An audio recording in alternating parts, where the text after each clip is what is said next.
आजरा तालुक्यातील लाटगावमधील संगीता अजित सरदेसाई यांची मुलगी अस्मिता यांचा कोल्हापुरातील काटकर पार्क सायबर कॉलेजजवळ राहणाऱ्या प्रतीकसिंह वीरेंद्रसिंह काटकर यांच्याशी विवाह झाला होता। गेल्या महिन्यात या दाम्पत्याला मुलगी झाली आहे।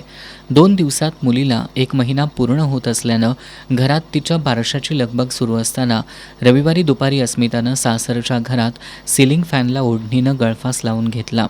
गळफास सोडवून तिला तातडीनं CPRमध्ये दाखल करण्यात आलं। मात्र उपचारापूर्वीच डॉक्टरांनी तिचा मृत्यू झाल्याचं सांगितलं। मात्र या प्रकारानंतर अस्मिता यांची आई संगीता सरदेसाई यांनी पती, सासरा आणि नणंद यांच्यावर गंभीर आरोप केलेत। त्यांनी हा घातपात असून संशयितांना फाशीची शिक्षा देण्याची मागणी केली आहे। हुंडाबळी केलाय, मुलगी झाली म्हणून टॉर्चर केल्याने, मुलगी झाली म्हणून टॉर्चर करून करून मारल्याने तिने।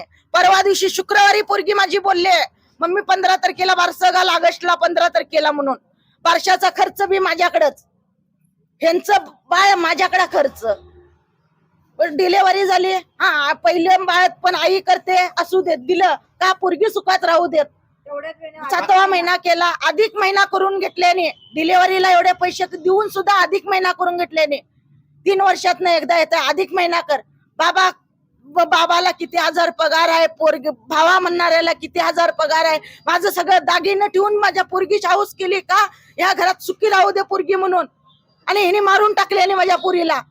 मनीषा काटकर पहिला सासू म्हणणारी, प्रतीक काटकर, वीरेंद्र काटकर आणि ऋतुजा काटकर, 4 पण आहेत। ती दिल्या होत्या कारण तिला नांदायचं आहे। मम्मी आम्ही 96 कुळी आहे, आपण नांदून दाखवणार, तुमच्या इज्जतीसाठी नांदून दाखवणार, आणि जास्तच त्रास व्हायला लागला तर मम्मी मी आत्महत्या करणार नाही, तुझ्या डोक्याची शपथ आहे। हो घातपातच आहे, तुझ्या डोक्याची शपथ आहे। मला सण नाही झालं तर मी येणार आहे म्हणून सांगितली। तुला ज्या क्षणी फोन केला त्या क्षणी येऊन मला घेऊन जा म्हणून सांगितले।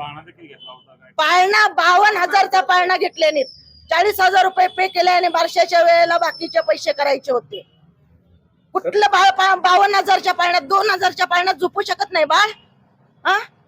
आणि तिथं दाखवायसाठी तुम्ही स्टेटस घालायसाठी 6,000 रुपये खर्च करणार तुमच्या स्वतःचे, आणि बेबी राजा जन्माला आली म्हणून सगळ्या स्टेटसला भाऊबंदातनी दाखवायसाठी। एक भाऊबंद बारशाला का नाही आला त्यांचा?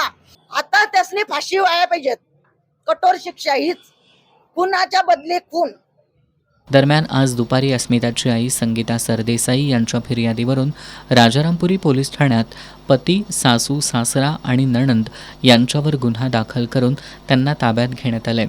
पोलीस निरीक्षक विकास जाधव यांच्या मार्गदर्शनाखाली पोलीस उपनिरीक्षक अनिता पवार अधिक तपास करतायत।